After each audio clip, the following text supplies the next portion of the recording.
Hey, what's going on, Who That Nation? It is yours truly, TJ Jones, the host of the State of the Saints podcast. Thank you so much for checking out the State of the Saints podcast, where we talk New Orleans Saints. And on this edition, we're going to be talking about the Saints game in London. Their opponent is finally confirmed. And we're also going to be talking about, are the Saints a top 5 team in the NFC? And thank you so much for all those that are filing into the chat, those that are listening right now, whether you're at work or we're recording this in the afternoon. It's almost 1 p.m. Eastern time here where I am in Myrtle Beach, South Carolina. Hope everybody having a good day, man. Some beautiful weather out here in South Carolina. We've had some good weather, man, but I need some rain, man. I know that sounds crazy, but I need some rain. I need some rain because I've been doing some yard work. I'm really excited and really happy about some of the progress me and my wife has made. Actually, it's my wife's project, but I'm the one doing it. I'm the one laying down the soil. I'm the one putting down the rocks. And I've been putting like seeds down for grass. So I need some rain. I need some rain so the dirt can get wet so grass can grow. That's what I need, man. So I'm definitely on my honey-do list tip. But beautiful day, beautiful people. Shouts out to the Who That Nation. Shouts out to Mario, Natasha, Jerry, Dana, Felix, Tragic. Shouts out to all of you all that are filing in. And those that can't file in, that's listening at work, probably in your cubicle right now, like, man, what time it is so I can get the heck up out of here. Well, hopefully I can help you ease on out that door, and make it a little bit more easier to tolerate what you're doing right now. But let's go ahead and talk about the Saints in London. I never saw it coming. No type of instinct for running. Some of y'all probably know what I'm talking about. That's Fiend right there. But anyway, the Saints in London, right? The Saints game, we all thought, and we all were very, very nervous because we did not want to see the New Orleans Saints take on the Cincinnati Bengals in London. We wanted to see the homecoming of guys like Joe Burrow, a LSU great, Jamar Chase, a LSU great, right? We wanted to see some of these guys who we cheered for in college to come and give them the hero's welcome before we start booing them when the coin toss happens, right? But that's what we wanted to see. So now we know for a fact that is going to happen. I think that would have been a huge mistake by the NFL for them choosing the Cincinnati Bengals to be the Saints' opponent in London. Instead, they decided to go with the Minnesota Vikings. But back to why. I think that was a smart move by the NFL by not allowing the Cincinnati Bengals to be the Saints' opponent in the Superdome because of that reason I just mentioned. And I would not be surprised if that Saints versus Bengals game isn't on primetime. I'll be shocked if it's not a Sunday night football matchup, the Saints versus the Bengals, because of Joe Burrow's star power and how Louisiana has embraced him. But, the Saints taking on the Minnesota Vikings, I just think that suffices the history that the Saints and the Vikings have developed over the last half decade. We know that the Minnesota Vikings have been what we have been to the Philadelphia Eagles in the postseason. They have been the thorn in our sides. They have been the team that has always seemed to break the hearts of the Who Dat Nation year after year when it's do or die situations. So I just think that it is suffice that the Minnesota Vikings are the Saints' opponents. I just think that you can build up that matchup. All of the things that happened, the Minneapolis Miracle, the wild card loss, the NFC Championship game that catapulted the Saints into the Super Bowl, right? And winning the Super Bowl for the very first time. So even though the Minnesota Vikings play in the North and the Saints play in the South, they have become one of those rivalries, man. Those rivalries where if the Saints play them, Saints fans show up, right? It's almost like when the Saints play the Cowboys. Not in the same division, but we hate the Cowboys so much that we just want to see the Saints slap them around. And it's the same way with the Minnesota Vikings, right? So I'm excited to see this game. I'm going to try my best to try to make it out there in London to go to this game.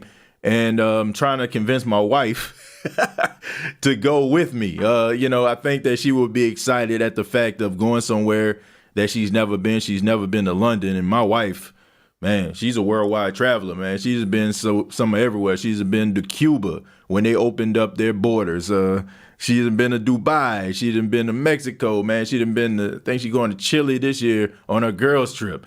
I mean, she's been some places. I'm the lame one in the house, right? I haven't been to many places, so I want to convince her to come with me. Hopefully, she'll take that trip with me so we can go together. I think that would be a great trip. And I hope that I see some Saints fans there, man. Some people that that watch the show. Maybe we can hang out together and cheer for the Black and Gold as a staff, organization, and mother-loving crew. But I'm excited about this game, man. Some people are like, man, I feel like the Saints not playing in the Superdome. I feel like I'm losing a home game. But this is a great experience. This is a great experience for people who probably wouldn't have a reason to travel, out of the country. Some people, they don't have that on their bucket list. They're not motivated to go outside the country, right? But if you add football and your favorite football team, it'll probably give them a little bit more, as my mom would say, get up and go in order for them to try to take that trip. So I'm excited about it, and I hope the Who Dat Nation are excited about it. There are a lot of Saints fans that are across the pond, man. Shouts out to the Saints UK podcast. I know they listen all the time. I'm always getting emails and feedback from them. Yeah, the Saints have a really strong fan base overseas, so I know there's going to be a lot of fans that are rooting for the Saints in London. So shouts out to all the Saints fans over there in the UK. I want to get to meet them and talk to them, and also, once again, cheer for our favorite team, the New Orleans Saints, together. So the Saints will be taking on the Minnesota Vikings. That game is going to be October 2nd, okay? So the game is going to kick off at 8:30 a.m. Central Time, which is 9:30 Eastern Time where I am. So hopefully, if you can't make it to the game, you still get up in the morning, wipe the cold out your eyes, see who's paging you and why, and watch the New Orleans Saints game.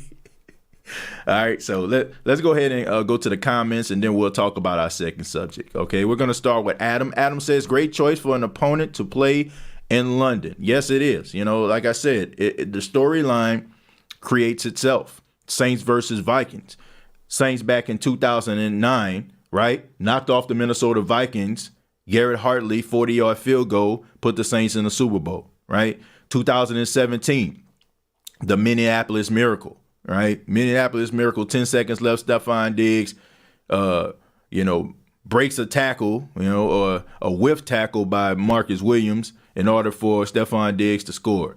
Then the Saints, who had a really good season, went 13-3, but it just so happened the Green Bay Packers had a really good season too, but the Packers had the tiebreaker due to the Saints losing to them earlier in the season. And the Saints had to play a wild card game at home, losing to the Minnesota Vikings. Heck, you can even go back a little bit further when the New Orleans Saints won their first playoff game versus the St. Louis Rams in the Superdome. The divisional round, they played against the Minnesota Vikings and lost. So, like I said, in the playoffs, the Minnesota Vikings have the New Orleans Saints number. Now, in the regular season, the Saints have, they do their thing. Like, we know that those 6 touchdowns that Alvin Kamara scored on Christmas Day was against the Minnesota Vikings. The game where P.J. Williams caught the interception in Week 8. Taysom Hill threw that deep pass to Michael Thomas on prime time. The Saints actually won that game. So in the regular season, it seemed like the Saints, they get the job done. But when it comes to do-or-die situations, the Minnesota Vikings, I know Saints fans don't want to hear this, but they have our number in the postseason. So like I said, the narrative writes itself. It writes itself, and it makes even a casual fan more excited and interested to see the matchup because of the blood that has been shed on the field, so to speak, by the Saints and the Vikings. Dwayne says, what good, G, Who Dat Nation? Courtney said the best podcast to get you up to date on Saints info. Courtney, I appreciate that. And we take a lot of pride here at the State of the Saints podcast, and by taking a lot of pride as I mean me. I take a lot of pride in trying to give you all great content, and shouts out to everybody that are assistant content creators, which I think going forward, that's what I'm going to call the people in the chat, which is assistant content creator, because you are. I get behind this mic and I don't know what direction the show is going to go in. I start off with topics and then I start reading the comments and, I don't know which way the show is going to go. So shouts out to all the assistant content creators out there that make this show what it is. And thank you for all those that support the show. And you can also support the show by hitting that like button. I really appreciate that as well. Jerry says, very disappointed that the game will be on the NFL Network. I'm not happy. It's the NFL's fault. After a good weekend, this happened. Well, I know it's a little bit frustrating. I don't know what it's going to be locally. Sometimes, like when those games be on the NFL Network, if you're close, like you are, Jerry, they normally will play those games, locally on local stations. So hopefully that is the case. And I understand, the NFL Network, you got to pay a little bit more Skrilla in order for you to have that in your cable package. I don't even have the NFL Network. I'm going to be honest with you. Most of the time when I'm checking out the NFL Network, normally I'm doing it on a computer or something like that because, quite frankly, folk, I don't watch a lot of TV. And neither does my wife. My wife, she binge watches. She works a lot. She works 12, 13 hours.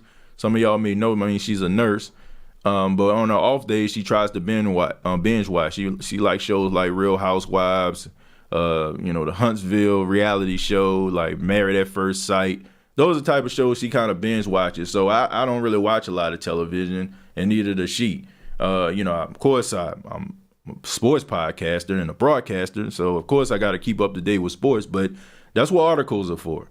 But in situations like this, I can understand why a person would, be upset that the NFL Network is exclusively covering the game, which isn't unfair. But hopefully the advantage of you being so close, Jerry, is the fact that, Gulfport would be able to cover that. Hopefully they do. Man. Dana said, that's awesome, TJ. Hopefully she agrees to go. I think she will, man. Look, my wife don't care. I think she's down for whatever. My wife went to WrestleMania with me, so and she does not like wrestling at all. So, and that was before we got married. Okay, that's how I knew she was the one right there. When you sit up there and this was when WrestleMania wasn't 2 nights. Now, I know I'm not talking to my wrestling fans out there. Y'all probably don't know or care. But before it was 2 nights, if you go to WrestleMania, it was like 6-7 hours. And she sat up there for 6-7 hours and asked me questions and cheered and all that kind of stuff, and got into it. So I think she'll be interested to go to the game, especially since, this incentive would be going to a place like London, a place she's never been. Says G, I'll definitely be out there stationed in Italy now, so it'll be nothing but a 30-mile plane ride. Well, that's good, David. That's a plus right there too. And for all the people that's like stationed, in Italy and places in Europe, you get opportunity to come to the game. So that's a plus too. And I think we have to think about that as well, especially those that, like when you are away from home for X amount of time, you want something that resembles home, right? And if you're from New Orleans or, cheer for a team, and you have opportunity to actually go to an event, or even like in smaller cases or even larger cases, I should say, family members coming to visit, right? Man, I ain't seen them in a while. I ain't seen them in years. Man, y'all know how it is, man. Pandemic, people weren't traveling. All of a sudden, like you seen your mom and, because I'm going to be honest with you, man, I was supposed to be taking a trip home in a couple months, man. I haven't seen my mom face to face in almost a year and a half, So, sometimes you need that thing that resembles, like, man, this is, this will remind me of home. So hopefully, some of those individuals that are stationed over there get opportunity to ride a plane or catch a train in order to check out the Saints game. Tragic says, I was going to go, but I don't trust Europe around the time with the proxy with the was with Russia and Ukraine. Well, look, man, I'm not. I get people's skepticism on that, but that's not gonna stop me. That's not gonna stop me from going. I want to have an opportunity to go out there and have a good time. I think that's just the way that things go sometimes. Sometimes, life throws us curveballs. There's always, that level of fear, but I don't know, man. I just think that when you start to think about, let me backtrack this. You can always think of reasons why you can't do something or won't do something. Like, you can always do that. But it's always good to probably look at the positive, because sometimes we can talk ourselves out of situations that can be in our best interest. I think about this, right? I'll give you an example, Tragic. The reason I ended up coming to South Carolina had absolutely nothing to do with broadcasting. The reason I came to South Carolina was because at the time I was a store manager and the opportunity presented itself. I was 13 hours away. I would be 13 hours away from my family, right? I'd never been that far. Yeah, I lived in Texas. That's nothing but 5 hours from Mississippi, where my mom was. But I took a chance, right? And when I took that chance, it just so happened that I was able to get a job in broadcasting, where I went to school for, and I was able to meet my wife in the process, right? So what would have happened if I would have said no? I probably wouldn't be talking to you today. I probably wouldn't be the podcaster I am. I wouldn't be the broadcaster working at, a job, that I went to school for, and a job that I'm passionate about. So sometimes we can talk ourselves out of those situations, because I just think about, what if I would have said no?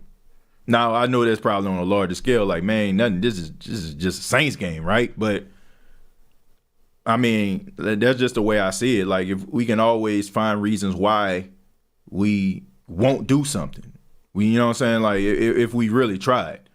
But sometimes we gotta, just say, okay, man, just forget it, man. Bad things happen sometimes, but I'm gonna do something that I love, and I'm gonna hope for the best.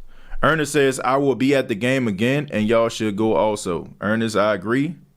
TJ with the biggest smalls lyrics. I'm glad somebody caught that. War, Russia, and Ukraine. Like I said, you can always find, tune in to WWL 870 AM and 105.3 New Orleans radio station if some can't make it. Man, Jerry, they need to give you some money for that plug.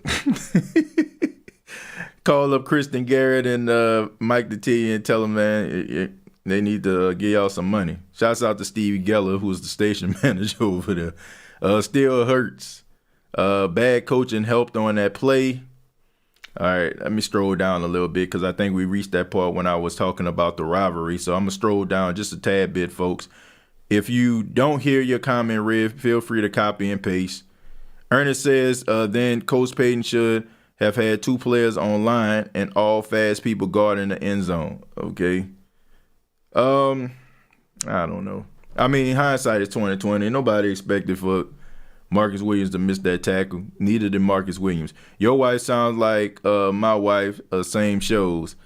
Like, yeah, man, my wife, she's tolerable, and I mean, she likes what she likes, but she's willing to accept some of the things that I like. Now, she's not going to sit up here and watch football game after football game, because that's not her thing. Like, she doesn't like football, and I don't expect her to. I don't expect my wife to sit on the couch and watch the football game. If it just so happened that I'm downstairs and we're watching television and the game is on and she comes down, she'll probably sit there for a little while and ask me, like, what the score is, or, how many minutes left. And, if it seems like it's exciting, she'll probably sit there and watch it. But she's not a football fan at all. Not at all. But she tolerates it because she's married to me. A man who finds a wife finds a good thing. I agree with that. I mean, got a good wife. She's an incredible person. Great mom, and, she's my friend. TJ, I will buy you a pint of beer and pay my dues in person. Ernest, well, I appreciate that, man. Yeah, I'm definitely, looking forward to going out there. Definitely looking forward to that. Going to go ahead and get those ducks in a row so I can possibly make that trip and convince my wife. So, Tech Hollywood says it's funny how they never give the Saints credit, but we forever on prime time. Like we choose us. Like why choose us? I don't know. I mentioned this on several occasions here, that I just feel like the Saints aren't a part of the status quo. As I wipe off my glasses, they're not a part of the status quo. I just think that the NFL, they get off on nostalgia, right? That's the reason why you see like teams like the Dallas Cowboys, Philadelphia Eagles always in there. And I just feel like the Saints have a history of not being a successful team. So because they're not, I just feel like the narrative kind of sways that way, right? Because it sways that way because it makes people disinterested, right? If you talk about a team and talk about their shortcomings and them not being very good, it gives stations justification to say, they're not worth talking about. So you put enough bad press, bad publicity, bad tabloids out there about a team, it makes people disinterested. I mean, I say that all the time. Not everybody, but people are sheep, right? They tell you how to think at times, and people follow suit. This team isn't worth talking about because they don't have a quarterback. That's just like right now. And crazy as this was, I mean, I didn't expect for this picture to blow up as much as it did. But I put up a picture of now Detroit Lions wide receiver Jameis Williams, right? Everybody wanted Jameis Williams. He ended up falling into the lap of the Detroit Lions. And him, along with Aiden Hutchinson, who was also, the second overall pick, were standing up there with their number one, draft day jersey, right? And he doesn't have a smile on his face, right? He doesn't have a smile on his face. He's looking disinterested. He looked like he just the most miserable human being in the world, even though you went 12th overall in the NFL draft, but he's not happy about the situation. And, all of a sudden, people thought that I was just taking a shot at Detroit. I wasn't taking a shot at Detroit, but all of a sudden, like, the narrative came out, oh, y'all talking about Detroit, what the Saints gonna do? Saints ain't got no quarterback. Saints ain't got no quarterback. Why would they automatically resort to that is the question. It's because the media has told you that Jameis Winston isn't good enough, right? You haven't looked at, nobody cares about Jameis Winston's record before he got hurt. Nobody looked at his numbers before he got hurt. The narrative is Jameis Winston has a reputation of throwing interceptions. And regardless to how many years go by, no matter how successful Jameis becomes, nobody is going to remember that. All they're going to remember is, he threw a lot of interceptions, because that's the narrative. So that's what that Detroit Lion fan went through. And the reason I'm saying this is because I'm pretty sure he doesn't know, because he's a Detroit Lion fan. I mean, you're going to follow your favorite team. If you're a Saints fan, you're going to know more about the Saints than the Buffalo Bills. You'll probably know the core players like Stephon Diggs or Josh Allen, right? You know what I'm saying? You'll know those guys, but you're not going to know the core. You're not going to know the guys down the depth chart, like how we'll know who a James Hurst is, how we would know who a Malcolm Roach is. They're going to know more about their team, right? So, of course, you're going to go to the biggest storyline that follows the team, which is Jameis Winston not being a good enough quarterback. My point is, people are sheep. They're going to believe what they want to believe, and the media is going to sway them any way that they want to. So the fact of the matter is, Tech Hollywood, is the narrative is the Saints aren't very good. So the narrative is they're not very good. So we're going to continue to push that narrative so we won't put them in the top of the news, right? I mean, that's just how it goes. If you don't believe me, how is it that the Dallas Cowboys have not had real prosperity in almost 3 decades, but they're always on television? Because the narrative has been they're America's team. They're the team that everybody wants to talk about, and they have such an old fan base because in the 70s, when Drew Pearson and Roger Staubach was around and dudes were wearing 10-gallon hats and the big buckaroo belts, those guys all across the country wanted to be like that. And not to mention, as time went on, there was this popular show that came out, I want to say in the late 70s, early 80s, called Dallas, right? And everybody wanted to be like JR, right? I mean, some of y'all probably lost man, what the heck is that? But yeah, you know what I'm saying? That's the reason why. NFL, they love nostalgia, and they like to keep those narratives going, those teams that, had success for, decades back. What do you think the Saints record going to be this year? I'm not ready to I'm not ready to announce that just yet. You know, I mean, right now it looks good, but we all know training camp, things happen, guys get hurt, you know, depth charts start to change. You think that the roster is going to look a certain way and it doesn't. So I'm not ready to approach that just yet. Gonna leak that schedule, TJ. Trying to go and get these tickets. I don't have the schedule. I do not have it. I love to see the game in England, truly, but I'm broke. That's also why I don't like the NFL Network playing the games. Who that? Look, I can understand that. You know, when your pockets are hurting, you know, I can understand that. Like, and I'm gonna be honest with you.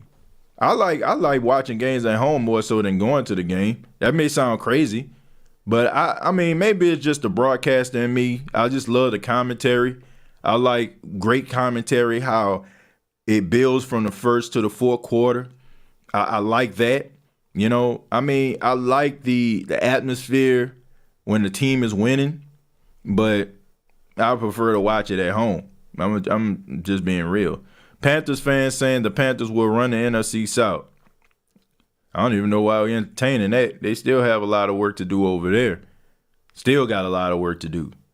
And I always find it very interesting, and I appreciate it, but I always wonder, like, it's rather I'm a really good podcast host, or, you know, people are really afraid of the Saints. Like, it seems, you know, and I appreciate everybody coming over, but if you don't like the Saints, then why are you here, you know? But nah, seriously, like I love the back and forth, but you know, I mean, I don't know. Let's see. Me and my girl watch UFC together. She hates fake wrestling. LOL. Like me, we're just like each other. Haha. Football and UFC. Well, look, mask up. I like wrestling because that was the culture I was ingrained in. Shouts out to my Uncle Jerry and my Uncle Isaac. I said this before, and some of y'all probably heard this before. My uncles were more like my brothers, right? My mom's youngest brother is 5 years older than me. He was born in 81. I was born in 86. We're so close, like I don't even call him uncle. My other uncle, he was born in 79, I think. So like they're like my big brothers more so than my uncles. And one thing that they did all the time was watch wrestling. They watched NWA, they watched AWA, right? And they watched Saints games. So wrestling has always been a part of my life. And as I got older, I want to hold on to it because I want to pass that on to my son. You know, maybe it's something that we can do together. Go to wrestling events, have a good time. And also, you know, with the Saints. I mean, some of y'all see my son on here all the time. You know, he's starting to realize what daddy does. And now it's like when he sees me like getting prepared for a show, he actually, you know, recites my opening dialogue. Like, what's going on, everybody? TJ Jones, the host of the State of the Saints podcast. He does the head nod and everything. So, you know, it's kind of something that I want to keep along with me, you know, having, you know, love for sports, having love for wrestling. I try to hold on to it so I can have something to share with him. But I can understand that, man. When you have a wife or a girlfriend or a boyfriend that's willing to, you know, be able to, you know, work with you and also, you know, be able to be compromising. I think that's a plus because you're always going to find yourself doing something that you don't want to do. Like me in Home Goods on a Saturday afternoon. And my wife has to look at every single thing in Home Goods only for her to go out and walk out the store with probably some gummy bears. I mean, and that's kind of frustrating. She likes those gummy bears at Home Goods. Except if she's Will Smith's wife. I'm not going to get into that. That was the best picture of the truth. True Saints fans who favor Hill says the same about Winston. Well, I think that narrative and that debate has been put to bed. Taysom Hill had opportunity to start a few games last season, and I think he left a lot to be desired. And even the biggest Taysom Hill supporter would have to concede that he's not of the future of this franchise or any other franchise, rather. Good quarterback. I won't say good quarterback, good football player, but definitely not a franchise quarterback. Yeah, some of my friends are saying they're asking who is the Saints quarterback trying to clown with me. Well, look, if they ask me who the Saints quarterback is, I say with confidence Jameis Winston. I don't care because, like I said, the narrative has always been what has been presented by the national sports media. They know the power that they possess, folks, and they know that all of these shows, all of these debates are designed for us to have shows like this, which I try to get away from that whole debate platform, and barbershop talk, right? Man, look, the first debate sports shows took place in barbershops. I mean, that just is what it is. Somebody went to the barbershop, sat there, rather it was a producer, a content creator, and said, man, what if we actually brought this type of format to television? That's just what it is. What did you find out? You always had a guy that was a diehard and still to this day have a diehard fan of a respected team. You have the other guy that's over there probably giving him a hard time. He probably the rival. You have another guy that's probably waiting to get in the chair. He probably a little bit more knowledgeable. And all of the people that come in the course of the day, you're developing all this different information because you have all these different fans of different teams, or you have the guy that's the know-it-all. And, then all of a sudden, like if you're sitting in the chair waiting, you leave there, and let's just say somebody else talking to you about sports. And now you have something to say about another team because you heard it from the barbershop. That's the same way with these debate shows. When they tell you that Jameis Winston isn't good, when they tell you that he isn't talented, when they tell you that he's not good enough, they take it and run with it because they're not going to do their due diligence. And they're going to continue to justify that by what he did in Tampa, not realizing that the dude didn't play in Tampa in almost 3 years. But they're going to continue to cling on to that because society, national sports media pundits have told them that Jameis Winston is not a good quarterback. He's not fixable. He's not doing the necessary things. And even if he does the necessary things, he's never going to be good enough. And, that's what they resort to. I don't fault them because, once again, I don't expect for them to know as much about the New Orleans Saints as I do. I don't expect for them to see how Jameis Winston is working because, they don't follow the Saints like that. So they're going to give you the narrative that was presented to them by the national media to justify them hating on the New Orleans Saints and why they're hating on the New Orleans Saints. It makes sense, but I hate these London games. The NFL should not be forcing anyone to give up a home game for this nonsense. Josh, it has a lot to do with universal appeal. That's all this comes down to, my friend. Josh, is all about the money, man. It's all about the money. Look, I understand we like these players and all that kind of stuff there, but these guys want to make money. These owners want to make money. They tell you all the right things and do all the right things because they want to keep you happy to get your money.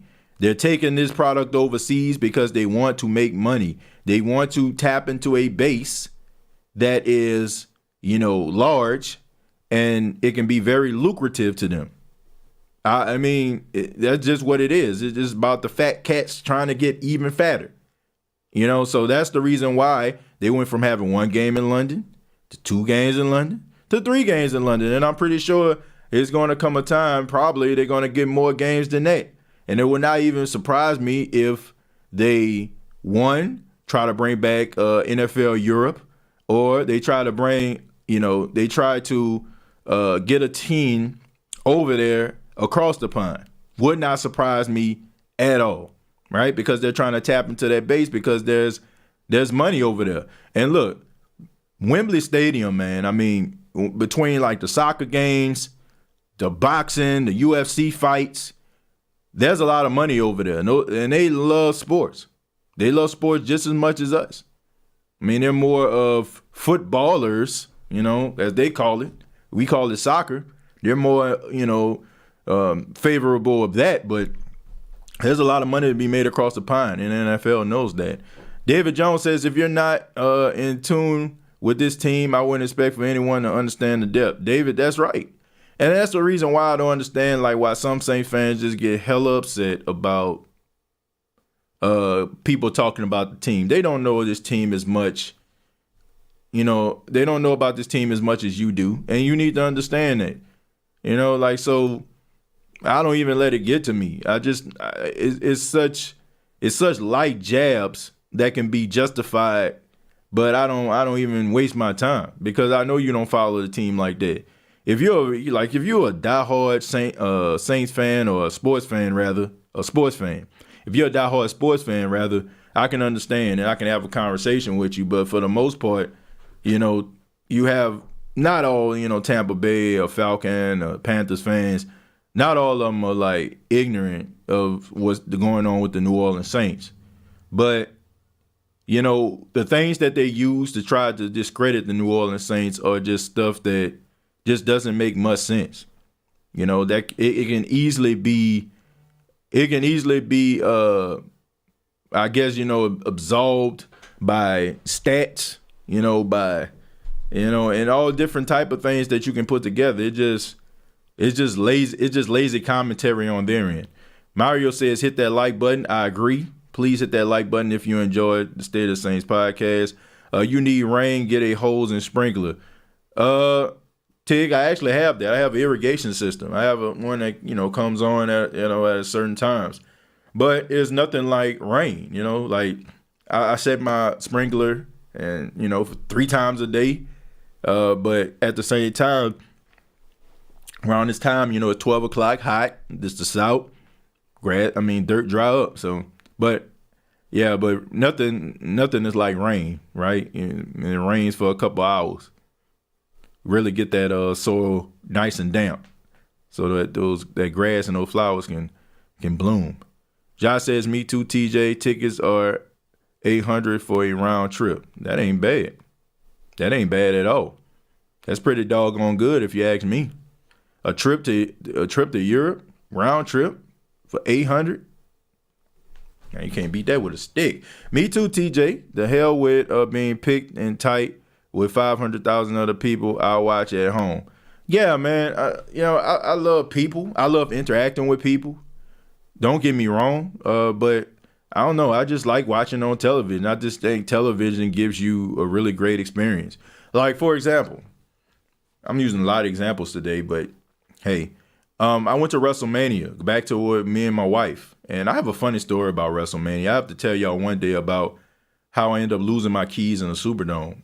That's another story for another day. But I actually rephrase that. I was in Dallas, Texas. For WrestleMania. And there was a part of the show where the New Day, some of y'all know what I'm talking about. New Day is a trio. Big E, Kofi Kingston, and Xavier Woods. And there was this scene where they actually came out of this big old box of cereal that they were promoting called Booty-O's, right?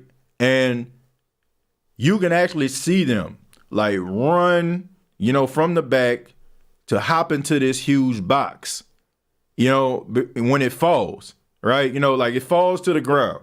And they run, and so they can run through the box or whatever like that and kick over the Booty-O's, big old huge cereal or whatever. And I'm looking like, they acting like they just walked, like they just fell out of the box, but when a box fell, they just ran through.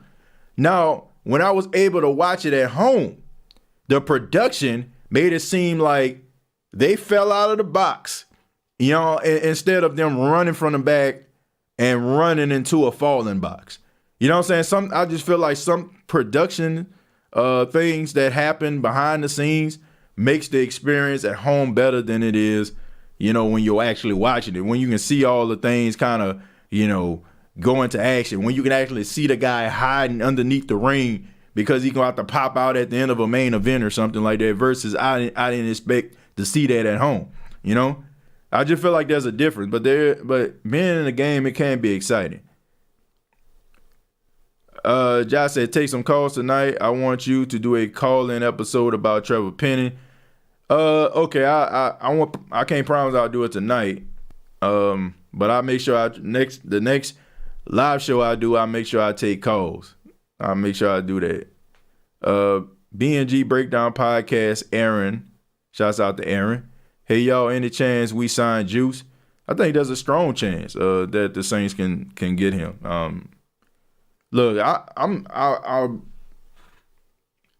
I'm very excited at the fact that we can have these type of conversations and I can say I don't know versus it's not going to happen.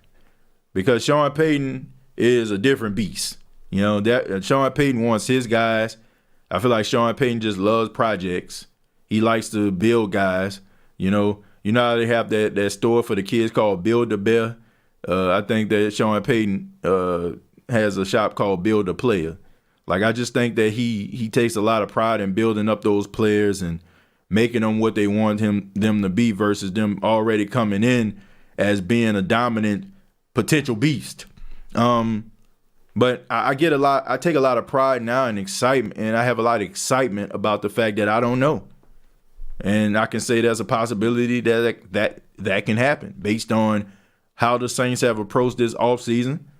I mean, you can't say, they're not going to get him. They'll never get him. Now, you can't think like that anymore, right? Because now Sean Payton isn't here. Because now we find ourselves thinking the old traditional Saints way. They're not approaching the offseason like they once did when Sean Payton was there. Panther said, I wish you guys the best, but I'm ready to play you guys. Well, that's good to hear. You know, I think every Saints fan is excited to play the Carolina Panthers as well. Should be an interesting game. You know, Carolina always give the Saints all they can handle. And if you look at the division, these are the two teams that always seem to be there in the end. Who that TJ? What's going on, Ro? Appreciate you for being here. Lil Pax, thank you very much for $2. Says, I know what daddy do now. Yeah, he know what his mom does too, man. Like if we pass by where his mom works at, he's like the doctor. He'll say mama, he knows what she does for a living. I mean, I think he thinks that she's a doctor, even though my wife's a nurse practitioner, but he kind of gets the idea. I'm trying to make it out to London again. I went back in 2017. Oh, you went when they played the Dolphins then. Should be a great experience. Rose says they be trying to joke on Jameis still bringing up old stuff from Tampa. Watch this joke Jameis put on they behinds. Yeah, Ro. I mean, look, I think that Jameis already proved the naysayers wrong by going out there throwing more touchdowns than interceptions because the narrative was all he does is throw interceptions. Of course, they won't concede to that because they're copping out because he didn't finish the season. So they felt like, man, we're just a matter of time before we resort back to Jameis. And, anybody that don't think there's a level of media bias towards Jameis, I encourage you to check out the game. And it was his best game to me in the Saints uniform. We threw 5 touchdowns versus the Green Bay Packers. Go back to that game. Mark Slary, who was the color commentator and who I respect, just listen to his commentary. Every time Jameis throws the ball beyond 10 yards, watch what he says, and then turn around and listen to how he approaches Aaron Rodgers when he throws the ball, when he's under duress. Or, he throws the ball in a place where it shouldn't be. Go back and listen to the commentary and listen to the contrast. And you'll see, like every time, even though Jameis would complete a pass, see, that's dangerous. See, that's dangerous. That's how you get in trouble all the time. It's like, dude has a reputation of throwing interceptions. Now all of a sudden, like, we're going to keep this narrative going by, saying this dude throwing interceptions and we're going to critique every pass that he throws. Like some of these Saints fans out here who critique every pass that he throws. See, they almost got an interception. Well, did it get intercepted? Did he throw the ball where it needed to go? Did he improvise? Like, come on, man, give me a freaking break. So, yeah, go back and listen to that game and tell me that you don't see a discrepancy. And also week 2, and tell me week 3 when they played against the New England Patriots, when Jameis Winston was throwing dangerous passes, but Mac Jones was fighting for his life out there. He was he was a warrior. He was putting on a warrior performance. Go and look at that and tell me that there's not a discrepancy in how, they look at some quarterbacks and how they're looking at Jameis Winston and how they're calling the game for him. And I'm like I say, I'm not the type of person that tried to put narratives out there. I just want people to just take a listen of how they approach this guy when it comes to the commentary. DA says all these outside people claiming we don't have a quarterback. Jameis went 5-1 with no Thomas and did it with Division III wide receivers and Traquan and basically one running back, only 2 picks. I'm glad he's back. Look, I think everybody should be glad that he's back because to me, outside of Deshaun Watson, I don't think that you're going to find better quarterback production. People talking about these rookies, but I don't think any of these rookies are going to give you the type of value and give you the type of results that Jameis can get you this year. Now, I'm pretty sure all those guys will have some success down the line. I'm not hoping that these guys fail. But what I'm saying is Jameis Winston gives you a better chance to win because he's been in the league. He understands the game. He's been in your system going on 3 years, so he understands the offensive concept. He has the chemistry with the players. The players like him. He likes the players. And he has the opportunity to take you where you need to be versus a guy who's coming out here as a blank sheet of paper. He has to understand the speed of the game is not like college. He has to understand the playbook. He has to understand personnel packages. He has to understand these audibles. He got to understand like where the blitz is coming from and this, that, and the third.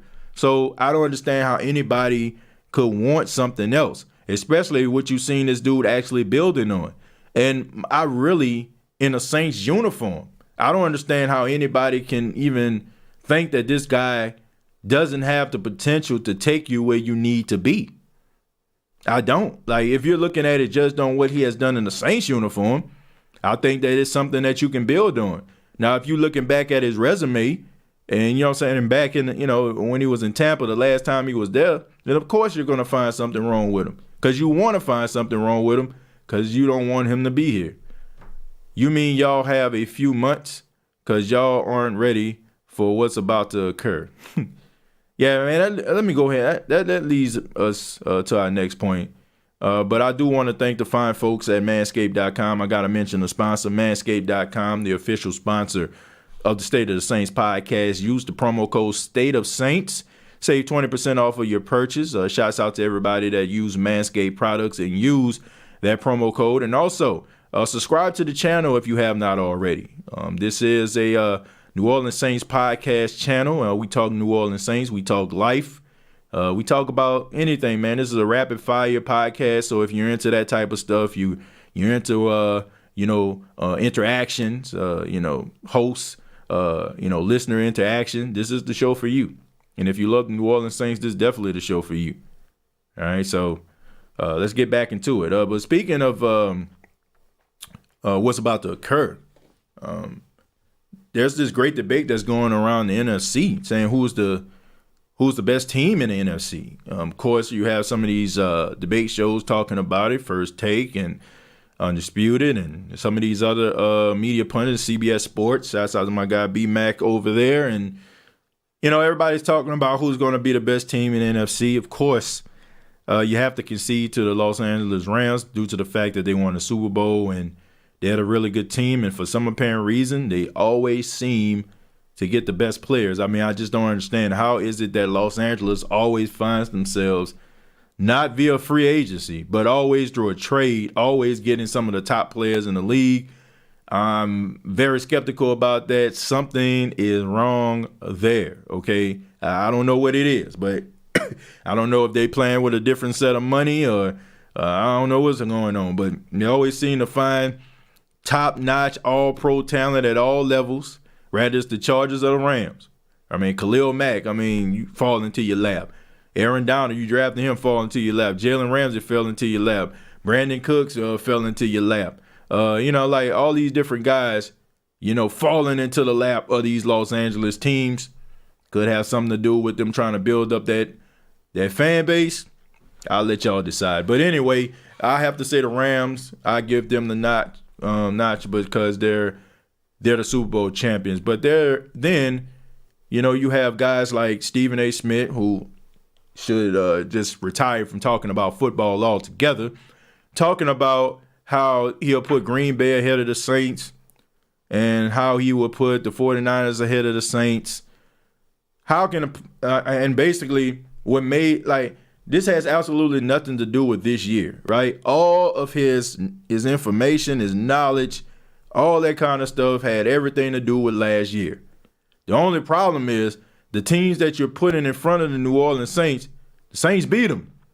The Saints beat them. You're putting the Green Bay Packers ahead of the Saints. Keep in mind, you just lost Devontae Adams. Yeah, you got another wide receiver in the draft. But at the same time, Devontae Adams, arguably one of the best wide receivers in the league. The Saints beat the brakes off the Green Bay Packers. Jameis Winston had his best touchdown performance all last season, and you're putting them ahead of the Saints like they're leaps and bounds. Now, the Rams I can understand, but he made it seem like the Saints are just going to be just bottom of the barrel because of Jameis Winston. Once again, lazy commentary. Lazy commentary. People aren't doing their due diligence. And if you look at the New Orleans Saints, and I know people are excited about the secondary, Tyrann Mathieu being there, being signed 3 years, $33 million with the Saints. That's not the main reason why I feel like the Saints are going to be a better team. The Saints are going to be a better team because the Saints were already good. I'm going to say that again. The Saints are going to be the better team because they were already good. The Saints almost made the playoffs last year, and they had 57 different variations of a starting lineup. And that's something that people aren't paying attention to. The Saints are already a top 5 team. And it has absolutely nothing to do with Tyrann Mathieu. I'm excited that Tyrann Mathieu is a member of the New Orleans Saints. I think this is something that we all wanted. I think it's something that we all excited about. I think that his jerseys are going to be flying off the shelf because of him being a hometown guy, a LSU great. But that's not the reason why I'm picking the Saints as being one of the top teams in the NFC. Number one, Saints are better coached than most of the teams in the NFC. Right?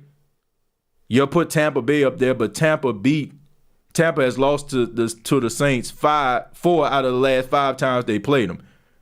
The Saints have beaten Tom Brady in the regular season 4 times. Tom Brady in a Tampa Bay uniform has not beat the Saints in the regular season in the 2 years that he played for the Tampa Bay Buccaneers. Nobody gives the Saints any type of credit for that.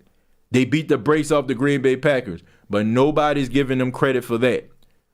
And nobody's looking at the fact that the Saints had all of those issues because they was dealing with injuries last year. So imagine the defense playing the way that it is last season with a lot of young guys on that team and still trying to figure it out. Now they're a year removed. They're going to be able to play faster. They're going to be more instinctive. And not to mention the offense when you have Michael Thomas and you have Alvin Kamara and you have Mark Ingram here for a full year. And then you have Chris Olave, you bring him in. And then Callaway maybe getting a little bit, better because of all the number one attention that he got last season. And Traquan Smith. So they're not taking that into consideration. You should, but you're not. So I think the Saints were already a top 5 NFC team. And now you combine the fact that you don't have as many, high profile quarterbacks in the NFC anymore like you once did. Russell Wilson moves on, right? You know what I'm saying? You don't have some of those top tier quarterbacks. I mean, who what, are you afraid of Kirk Cousins? Are you afraid of Jared Goff?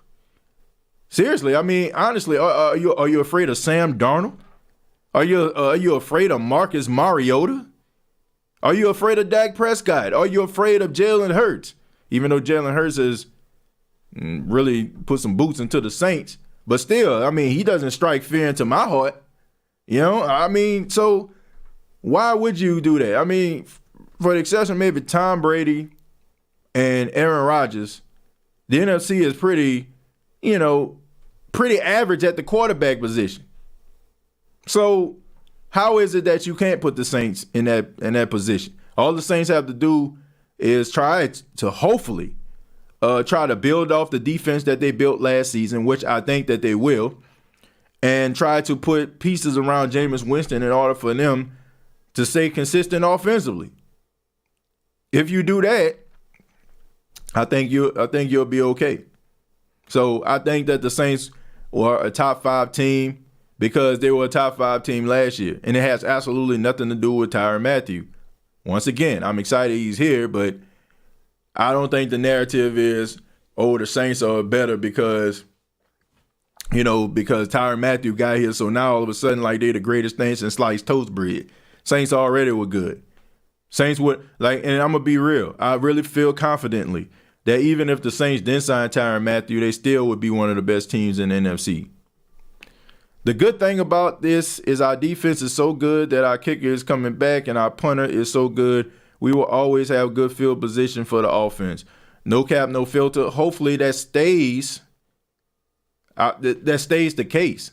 Once again, I'm very skeptical about preseason picks, predetermined picks until I see like a couple preseason games, and then I start getting into the schedule. And the reason why is because you never know how the season is going to turn out.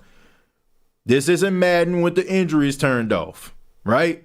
If it was Madden with the injuries turned off, then maybe I feel more optimistic about our chances. But guys get hurt. Things happen. Guys move on. Guys get released. Stuff happens. So I'm not ready. I mean, we haven't not heard the status of Alvin Kamara just yet. Marcus May, he got himself a DUI in February. I'm pretty sure he's going to have to sit down for a minute.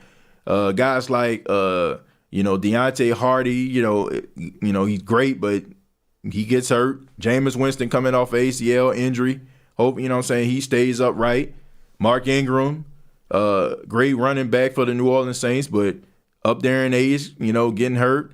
Davenport playing like a beast, but we know he's going to miss he has a reputation. I don't want to say he's going to miss. He has a reputation of missing a few games. So you never know. Tyler, thank you very much for the $5. Says Olave, Kamara, Mike T, and Smoke Monday with Tyrann should be legal. Smoke Monday still has to prove it to me on a professional level. I mean, look, if you're actually if you can get all pro for talking noise on social media and passing by Mercedes-Benz Stadium and saying y'all gonna have to see me twice, then I guess he'll be okay. But you got to prove it on the field. You got to prove it. I like the attitude, the fact that you are an undrafted free agent and you talking as if you about to make the team. I like that energy. I think that is necessary. I think that's the tools that you need in order for you to be successful in the National Football League, to be a part of that, of that group, but still feel like you're a number one safety or corner or whatever position that you're playing. So I can respect that, but man, you got to prove it on the field. This isn't Auburn. This ain't Alabama no more. Okay, the guys are faster, they stronger, and they want it just as much as you do. All right, thank you very much, Stem Realm, for the $2. Says I feel that Winston will get the last laugh. Well, I hope so. But I think this is going to be a standoff, right? It's hard for people in the media to sometimes backtrack and say they wrong, right? They find themselves, even when they wrong, and a person calling them out, them trying to find ways they were right about a situation. So I think this is going to be a standoff. So it's going to take them a while in order for them to really give this man the respect he deserves if he starts playing like out of his mind. Smoke Monday is probably going to play special teams. I don't see him in a rotation. I mean, he may, but that ain't the end of the world. You got to embrace the position that you're in. I mean, I look at a guy like Carl Granderson, when he first got to the Saints and, they were talking to him about what he felt like his role was and stuff like that. He was like, I don't know what my role is. He said, but I'm just going to go out there and try to be the best special teams player I can be. And that's the type of way, that's the way you need to approach the game. That's the way that you need to approach the way that you operate. You can't just be like, oh man, I'm on special teams. Guess what? You're a part of the team. You're a part of the success of the team. You made it. I mean, think about this. If Deontay Harris, right? If like, oh man, all I'm doing is playing special teams, but I won't play wide receiver. What if he would have did that? Then he wouldn't have made the team, right? If he want to, return that kick against the Jets in preseason, people probably wouldn't be looking at him that way. Probably wouldn't look at him as an all-pro kick returner. Probably wouldn't be looking at him as a member of the Saints. So sometimes you just got to play with the hand that you were dealt, and hopefully that, it gets better for you. So approach every day, with optimism. The Saints are going to surprise a lot of people this season as long as they stay healthy. They ain't going to surprise me because I already know that they're a good football team. There's no surprise at all if the Saints find success this season. Not from me. At least not for his first season. I guess we talking about Smoke Monday. Yeah. Panthers were still beaten by a wannabe quarterback who didn't throw a touchdown in 11 quarters. Oh, man. Mike Alexander says, I really think our passing offense is going to improve tremendously. Having Mike back and then adding Olave should alleviate all the pressure on the other guys. Should be interesting. Look. Man.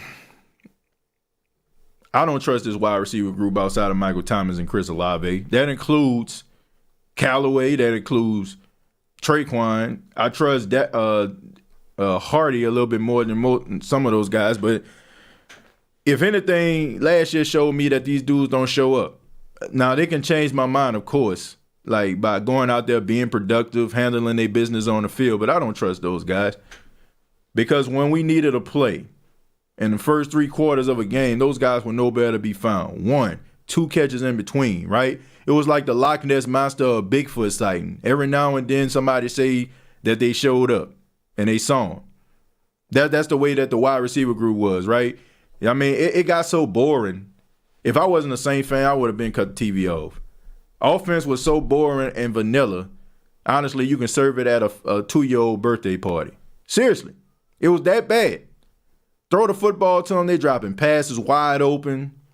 Guys couldn't get no separation. I don't trust these guys. I don't trust them to do what they are supposed to do outside of Michael Thomas and Chris Olave. Now, guys can get better in all season. They can go up in there. They can hit the gym. They can work on routes. You know what I'm saying? They can go with slant, route guide.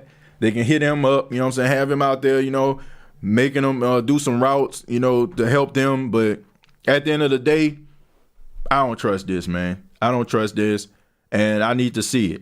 And as far as, like, alleviating pressure, like, bruh, when these dudes were getting one-on-one matchups, they couldn't get past it. So what makes you think that they going to win their one-on-one matchups now that Mike Thomas is there? They weren't winning one-on-ones. Like, they was playing man across the board on the Saints. Like, totally disrespectful. Like, man, you're not going to get off the line of scrimmage and you can't beat us one-on-one. That tells me everything I need to know about your offense, right? If I'm looking on the sidelines and I'm seeing man across the board, 0 coverage, cover 0, meaning mano a mano, man to man, no safety help. That means that you're not very good.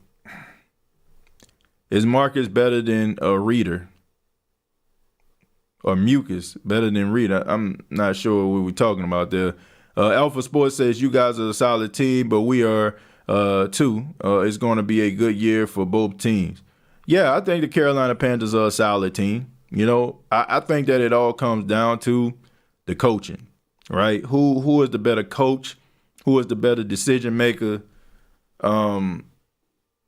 I don't know, man. They still got some unanswered questions about the head coach of the Carolina Panthers, man. Matt Rule, I think he a little bit on a hot seat, man, to be honest with you. I know he has a reputation of being a team builder, getting the best out of some of these programs. He did it at Temple. He did it at Baylor. But the NFL is a different beast, man, when you're dealing with grown men. And the owner of the Carolina Panthers, I mean, he don't seem like he's a very patient man. I mean, this dude got rid of Steve Smith Sr. and Cam Newton, for God's sakes, right? Those are two of the cornerstone players of the Carolina Panthers. So I don't think that this dude has patience, right? I think he's kind of like the owner of the Cleveland Browns to me. You know, he's not very patient. He ain't trying to wait around to see something develop. He want to see results. You know, in 1 year, 2 and 3 years, you asking for too much. Can't wait to see Peyton Turner look after rehab in a full season. Him and Streets might be a nasty duo. Well, that's somebody we don't talk about a lot, Peyton Turner, and he had a little bit of what we call a red shirt year. You know, he didn't really do too much. I only remember him in a Carolina Panthers game.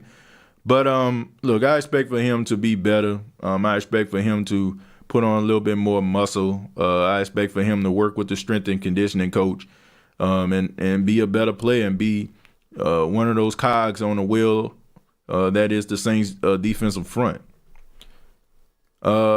It's forgotten we were ahead of Tampa before Winston got hurt, as if the Saints were just losing all season, and even after we still fought down to the last game. Yeah, but nobody cares about that. Once again, nobody wants to talk about the Saints, so if you definitely don't give them a reason to, they're more happy to oblige. So if they're not winning, they're not being successful, and they don't have to talk about them, guess what? They won't. I just want Jameis to come out like last year, playing his game, not letting no one and not doing too much. He's our guy, and they have his back, so we should be good. We'll see. Yeah, man, look, I don't think that Jameis Winston has to put too much pressure on himself, and I think that's something that he had to learn being a quarterback of the Saints. Now, when you are coming in to an organization like Tampa, being the first overall pick, people look at you as the savior of the franchise, especially at the quarterback position. They expect for you to take them to the promised land. And I just think that Jameis is the type of guy who who wants to put everything on himself. He doesn't seem like a guy that wants the other person to go down with the ship. He'd rather be the guy steering the wheel. And I just think that when it came down to them losing in games late, I think he was just trying to force the issue, trying to make things happen. And I think that the Saints had to kind of reel him in to understand, man, it's a team effort. You got to take what the defense give you. Rome wasn't built in a day. I mean, how many times did we get mad at Drew Brees when we needed the Saints to score late and he was just methodically throwing the ball 5 yards, 10 yards. Oh, man, you burn the clock. Throw the ball down the field. But he was taking what the defense gave him. And they was matriculating the ball down the field until, they scored, right? And then all of a sudden, they find themselves back into the game. And he approached the game with that type of patience. So I think the Saints can kind of reel Jameis in and let him know, like, man, you don't have to do all this by yourself. And even if we're down, still a team effort. Like, just go out there, kind of pace yourself, and we'll get it done. So I think he's not going to pay attention to what people are saying. Look, I often say if Jameis cared about what people said, I don't think he'll still be in the league. Because I don't think anybody get more scrutinized than him as the quarterback. I don't see many guys who can stand up there and with confidence say I'm one of the best quarterbacks to play the game with confidence the way that he does. I can't see anybody doing that, with that. I can't see many people doing that at all. The 30 interceptions were an anomaly, even if he played like old Tampa Bay Winston. I thought I was going to say Tom Brady. I'm thinking TB. Or old Tampa Bay Winston. The defense is better than what he had in Tampa. Hell, how many interceptions did Matthew Stafford have this year? He had quite a bit. I want to say he led the league in interceptions, if I'm not mistaken. But I don't think that too much matters. Nobody remembers that if it results in success. You know what I'm saying? Like, if it comes with success, nobody cares. Like, we only care about the shortcomings when things don't work in our favor. We amplify those, but we minimize them if, the result comes back us, getting the results we want. Panthers are a part of the weak link in our division. I don't know about that, man. For a short period of time earlier in the season, Carolina was pretty hot. But then, J.C. Horn went down, which was huge for them. I think that he's gonna be a game. He's gonna be a problem for years to come. And I really just feel like that was something that happened to him, because I mean that defense was playing really well, and they started off really hot. And all of a sudden it's like Sam Darnold walked past a mirror in his house and realized he was Sam Darnold, and the rest was history.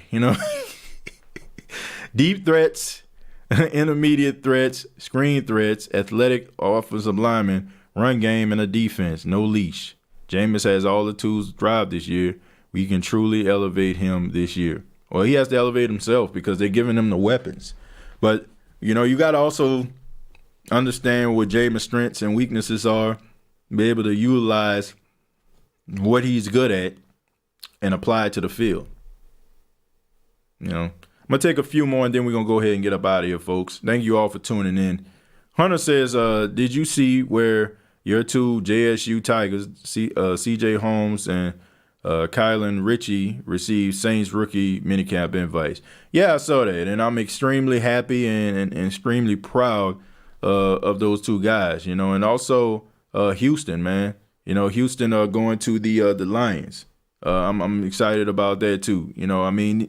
And also, the cornerback from South Carolina State, the offensive lineman from Southern, it shows that we're taking steps in the right direction. I still feel like people still reaching, 4th and 5th round, and even the 6th and the 7th round, because it's like, okay, man, at least we drafted them. But we know what time it is, man. When you getting drafted in the 5th, 6th, and 7th round, it's going to be kind of hard for you to make the team. Your best bet is special teams, but it's a start, man. And I want to see these guys with the talent going these 2nd and 3rd rounds. I want to see some of these guys make appearances in some of these earlier rounds.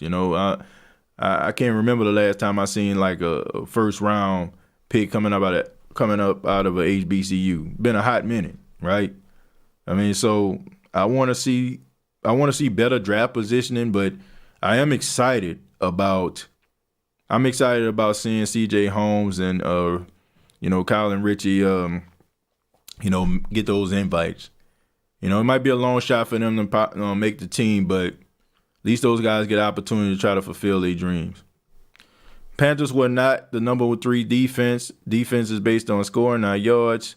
Does points or yards win the game? Asking for a friend. Panthers were number 21 in scoring defense. How them yards do you? Well, they were one of the best early. I don't know what happened. Like I said, they kind of fell by the wayside. Hoodie Jupe, thank you very much for the 199. Said, what up, TJ and the Who That Nation from work? What's going on, Hoodie Jupe? Thank you for being here. DJ D Smooth, thank you very much for the $5. Appreciate that. Strolling Down says, I agree, bruh. It's really sickening how far they go with Winston. When he was in Tampa, I didn't look at him the way they do now. I mean, when he was in Tampa, I ain't gonna lie, I laughed when he threw those interceptions. I'm gonna be serious. I didn't care. When he was throwing 30 interceptions, I was happy to oblige with the laughs because I was a Saints fan. And let's just be serious, man. Like, we laugh because the misery that he was enduring, Tampa was enduring, but now you're a Saint. I never I never looked at him as a bad quarterback. I never man, this dude sucked. But when he was struggling, I mean, I didn't lose any sleep. I mean, seriously, I wanted to see him lose. I wanted to see him fail. If he throwing pick sixes to the Saints, I'm happy. But I don't believe this is a case where it just in a guy's head. I just think that organizations sometimes have to understand who these guys are, and they can't be too arrogant or cocky to a point where they just got to be like, man, my system works. I don't care. It's not my system, is them. Sometimes you got to look within yourself and be like, what am I doing wrong as a coach or a coordinator, not putting this guy in the right position to succeed? What can I do? It was like a couple of years back in 2017. It's like when Alvin Kamara showed a lot of promise in that Chargers game, right? Like in preseason when he ran, I want to say it was like a 70-yard touchdown. Everybody, okay, he it. Then all of a sudden, like when he first got into the NFL season, his rookie year, if you notice, he kind of struggled. And we was wondering, like, man, maybe, he was just a good preseason guy. But then in an interview, they asked Sean Payton about Alvin Kamara's production. He was like, man, that's on me. He said, I got to find, I'm holding him back. And then the next thing you know, Alvin Kamara became one of the biggest offensive threats in the NFL. So sometimes you have to look at, maybe it's not the player, it's you. And as much, as much criticism as we get Sean Payton as a play caller and being arrogant, I think that was one of his moments of humility that end up saving his offense and could possibly change the way that we looked at Alvin Kamara. Because if he were to continue to use Alvin the way he was using him and saying, man, my system works and I'm going to do it this way, we probably wouldn't know how special Alvin Kamara could be. So I just think that coaching matters, schemes matter, organizations matter. The best thing the Panthers did was draft the offensive lineman in the first round, something they didn't do since 2008. Everybody giving Panthers a hard time. They will get better because of Lave and Thomas. Well, those two guys are working right now, so happy to see that. Why would I tell an ugly woman she pretty to make her feel good? It's best not to say anything. Oh, man. That's the point I'm making. I'm happy that they were losing, but I didn't think he was a bad quarterback. Yeah. That's what people say, man, what about when he played for Tampa? I ain't hear y'all talking about how good he was then. Duh. Shoot. I'm not gonna talk about how good a quarterback is if he out there trying to throw touchdowns against my defense. Of course. I want you to succeed. I want you to fail. Boo that man. You know what I'm saying? Boo. When you get to the Saints, man, I have to cheer for you because you're an important part of this team being successful. So, of course, I'm going to boo you out the building if you playing against the Saints. Do you think the Saints need another wide receiver? No, I don't. I don't think they need another wide receiver, but I would like to see some of these other wide receivers step up. I think Lil Jordan Humphreys, this is just my take. I feel like Lil Jordan Humphreys was a little bit more productive than Callaway. I feel like, I don't know what it was. I don't know if Callaway attitude or something he did in practice or at meetings. I don't know. I don't know how these dudes operate. But all I know is every time Lil Jordan Humphreys hit the field, he was productive. Every time Lil Jordan Humphreys was out there, he caught a pass about 20 yards, caught a touchdown, did something that stood out. He was almost like how Craig Robinson was when somebody get hurt and Craig Robinson come into the game. You're going to see a sack, you're going to see a pass deflection, you're going to see an interception, you're going to see something that tells you that Craig Robinson was out there. You're going to see something that shows you that Lil Jordan Humphreys is out there. And I don't know. I don't know. I think that if you give Lil Jordan Humphreys a chance, he might be a solid receiver. I ain't saying he going to be one of the best, but he can be one of those guys that can move the chains. Like he can be like a Desmond Pringle type, receiver or something like that. Somebody like that. Not a guy that's like up there on the depth chart, but, if you throw him the ball, he going to catch it. He going to make a play. So, I don't know. I think that you need to give these guys chances. I don't know. Like I said, Sean Payton had this level of arrogance about himself, and I just think that the appeal was, Callaway being undrafted, even though Lil Jordan was too. I just think that him being undrafted, him having size, being 6'4", and 213, I think that kind of was more appealing than Lil Jordan, even though Lil Jordan was 6'4", 220. Hoodie Jew, by the way, TJ, I appreciate you and Big Q for your help on my journey to 1,000K, man. I finally reached 1,000 yesterday. It's a good feeling, man, but only getting bigger from here. Who that to you, man? Well, Hoodie Jew, man, I'm glad that you reached 1,000 and keep on plugging away, man. Keep on working hard. Keep on applying yourself. Continue to grow your channel and continue to put out consistent content, man, and be true to yourself. That's the best advice I can give you, man. Always stay true to yourself. Never, never, shortchange your audience and just be the best version of yourself that you can be. You know, that's the best advice I can give to any podcast out there as well. You know, but congratulations to you, man. Bruce Arians is the Barry Switzer of Tampa Bay. Just shut your mouth and stand on the sidelines and collect your trophy. Don't make them good. Don't make them good catches though. Oh man, Bruce Arians is no longer there, so that's something that we don't need to worry about. Saints need to sign Quan Alexander back. Wouldn't be a bad move, but with the drafting of DeMarco Jackson, all the games that he played, all the tackles that he made, the speed that he has, the cover skills that he possesses, it's not looking good for the Quan. You know, it ain't looking good for Quan. I have low expectations for our offense until we prove that we're at least a middle-of-the-pack consistent offense. Well, I mean, you have no choice. I mean, based on what they did last year, but they didn't have Michael Thomas. They didn't have Chris Olave. So, but I feel like you, man, on a lot of situations that involved the New Orleans Saints, I'm reserving my judgment.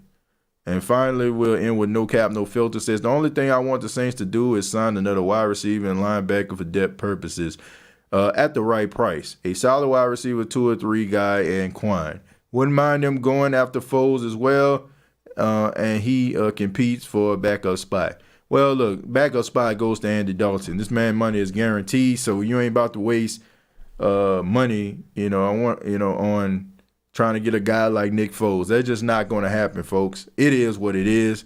Andy Dalton is your backup quarterback. Ian Book, I feel like it's still going to stay on the team unless somebody comes in and beat him out. As far as Quan Alexander, I wouldn't mind having him back. But once again, DeMarco Jackson, I feel like the Saints drafted that dude to be out there on the field. Zach Bourne, until he actually shows me otherwise, he can stay on the sideline and be the special teams linebacker that we all want him to be and that he's growing to be. But I don't know, man. Wide receiver, we'll see. We'll see. But we definitely have that 1 and 2 that we've been looking for a long time. But I want to say thank you all for checking out the State of the Saints podcast. Really do appreciate your time. Much love to everybody. Before you go ahead and hit that like button. Let everybody know you enjoyed the show. Also, previous episodes available on iTunes, Spotify, iHeartRadio, Anchor FM. We're also part of the Pigskin Podcast Network. And also, Facebook.com, search The State of the Saints Podcast is available. We have a new page up right now. You can check it out. Special shout out to everybody in the chat. Thank you all so much for spending your afternoon, morning, or night, whenever you're checking out this podcast. Really do appreciate that. Till next time, all I got to say is,